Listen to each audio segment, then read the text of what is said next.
Welcome to the Innovators, the podcast where we talk to the people building the future. In each episode, we sit down with technologists, founders, researchers, and engineers who are doing real, impactful work. They're applying technologies in ways that change how we live, work, and think. Whether it's breakthroughs in AI, climate tech, health systems, or digital infrastructure, this show is about the people turning ambitious ideas into working systems. No hype, just thoughtful conversations with the folks making it happen.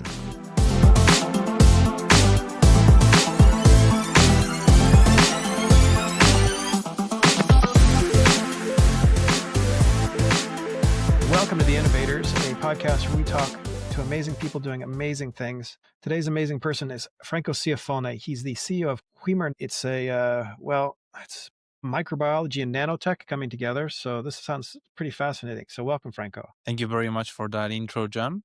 I'm very happy to be here. And as you said, we combine microbiology and nanotechnology to deliver nano solutions for the ag industry. Okay, so that's a lot. So why don't you unpack that for us? What's the bottom line? What are you shipping? Okay, it's great. So for starters, we are a team of four, three of them PhDs. And this company started because they realized that in the ag industry, to kill, fungus, bactericides, pesticides, and so on, we needed a solution that was both efficient and sustainable. As you may know, chemical products are great to control pathogens, but degrade soils and pollute, etc. On the other hand, biologicals are much more safe for the environment, but they have inconsistent results. So in that scenario, they wanted to bring something with a part of biological and with a part of chemical. So what they did is they sourced microorganisms from a jungle here in Argentina, and they studied which were the best to obtain a sub-product called metabolites. So another part, proteins and so on of the microorganisms. And they used that in combination with an inorganic part to create a nanoparticle. So they use a sub-product of microorganisms, an inorganic part, so the chemical, let's say, and they combine them to obtain a bio-nanoparticle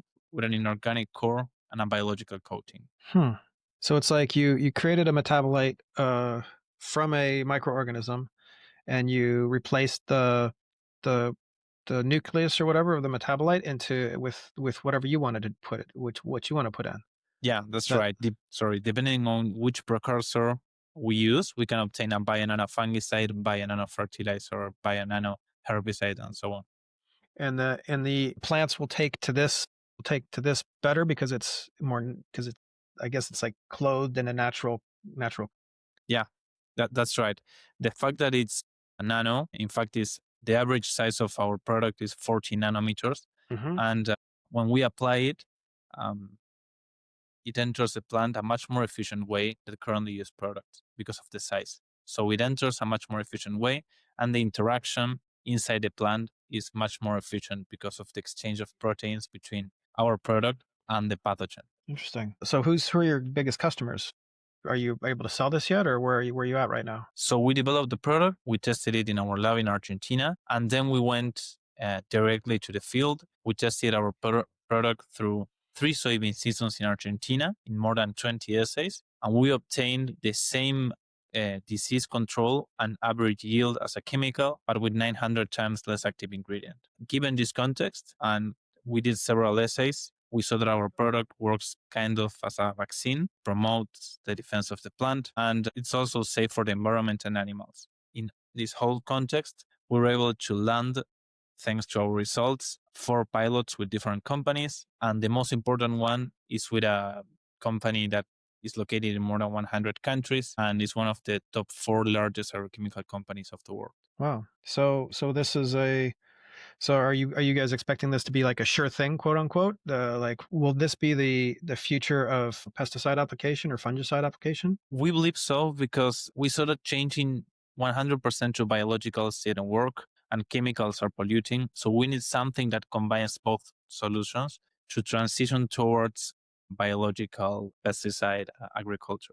So in that sense, we believe that nanotechnology is the key to solve this problem. In fact, as you may know, nanotechnology is used in several industries, from chips to making batteries more efficient and so on, and mostly in medicine. So applying it to agriculture, I think it's great step, and it's the future. It's what it counts. And is anybody else doing this? Yeah, there are several companies working on it, but the thing is that they usually work on encapsulation. So they Mhm. take existing products and they encapsulate them to make the delivery more efficient.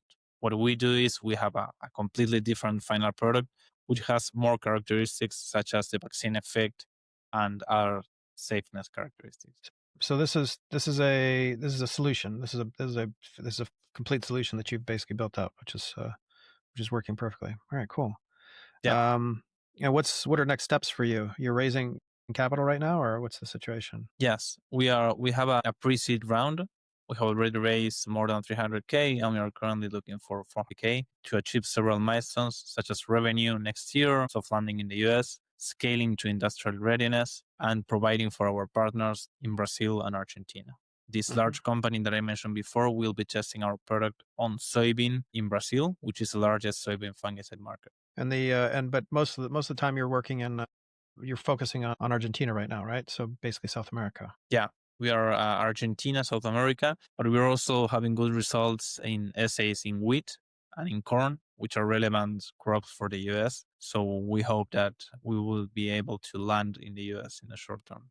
Fascinating. And you guys just finished the Alchemist Accelerator? Yeah, we have our demo day during September, and I think we did really good. I mean, several contacts approached us, angel investors, potential partnerships. We're really happy with the program so far. What's been the hardest part about building this sort of thing out? Because it seems like a fairly esoteric product. Like, I mean, it sounds like it's pretty hard to build. Yeah, it is. Well, it comes from more than 10 years of research and development of our scientific team. One of the hardest part was optimizing the production process because when you work with a microorganisms, it's much more complex than when you do something synthetic or chemical. So you gotta work and see what's the best culture medium to grow the product more efficiently and so on. And it was pretty complex to do proteomics and metabolomics. So this means the analysis of the biological coating and have a better understanding of how our product works. Fascinating.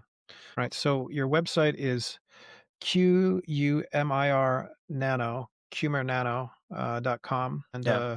and I guess if you grow soybeans, you have to go you have to go talk to Franco, right? Yeah, for sure. Yeah, All we are right. always welcoming farmers or agrochemical companies or whoever may be interested in the ag industry. And if it's not investments or alliances, we're always happy to talk with people and spread the word about this new technology. Yeah, very cool. All right. Well, thank you, Franco, for joining us. It's been really fascinating. Thank you very much, John. Have a All great right. day. All right. This has been The Innovators. I'm John Biggs. We'll see you next episode.